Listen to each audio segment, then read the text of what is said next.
คนพายเรือมันเบิดการแบบพูดคนพายเรือนี่หายเลยอยู่นี่เบิ่งเอานี่เนี่ยมาดิพายเรือจะเป็นพายอยู่ที่ไหนได้อยู่สนิทคือกันนี่หัวเขาบอกว่าพายดีพายเรือผลบาทออกไปหรอกพายเรือ2 คนขนกระนังรีวิวซื้อเด้อพี่น้องเลิศแล้วนะนี่กับปลาอังคากุ้ยปลาอังคาจุ้ย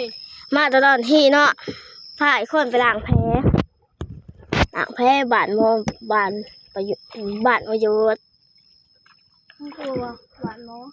นโมอยู่อดนั่นแหละมาบ้านนี่เฮาก็หอดถึงทาโปมเฮาแล้วเนาะหอดหินกับแม่นถึงทาเฮาแล้วพายไปติสิหอดเนี่ย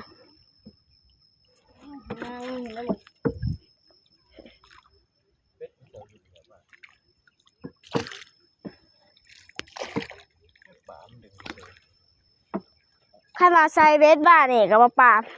จักกี่ชั้งเด้บ่เห็นซับจักไปใส่เด้อดิ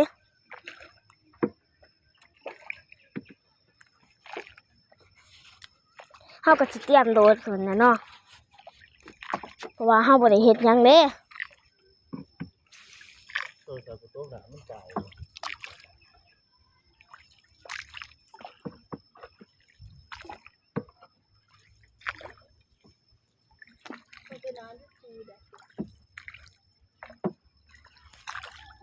หอแล้วหอแล้วทายหินสูง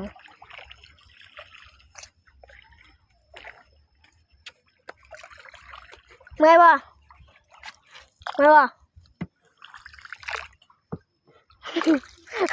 อันแล้วให้พ่อครับเพื่อเอาไป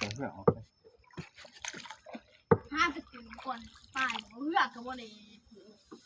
แกะมันแกะเมื่อยเป็นเสียเลิศตายเพื่อกันว่ายืน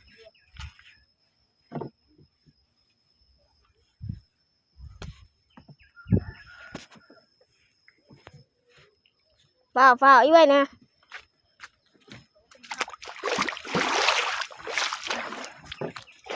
แรกสอนกุ้งอ่ะพูนมาแต่เฮือนนั้นพูน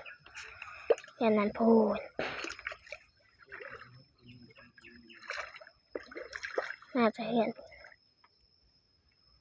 ถ้าทายจะเสียก็คือว่าไก่เลยเนาะรอบไปข้าวเดียวก็ได้บัดเฮาเห็นจะสีมันไก่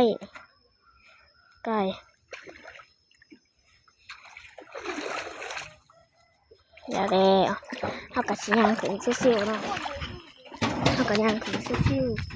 ๆป้าขึ้นไปมอนหนักเมื่อแห้งทุกคน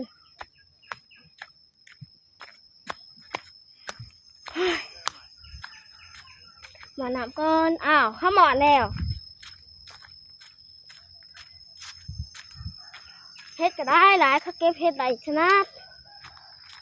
แต่ว่าเท่าบ่ไหลน้ำเขาไปหายางจังอ้อมผู้บ่ไหลน้ำเขาพ่อ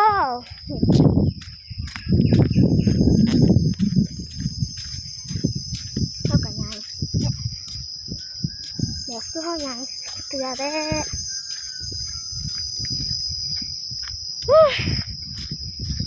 เห็นให้หน้าแต่ขี้ขาดเลย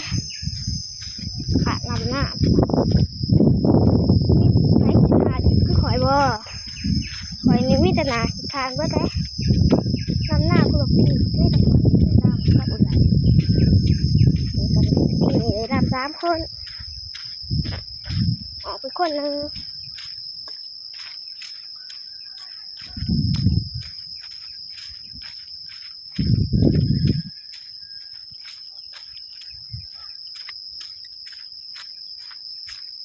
แต่ยังไม่ทันมาอะไร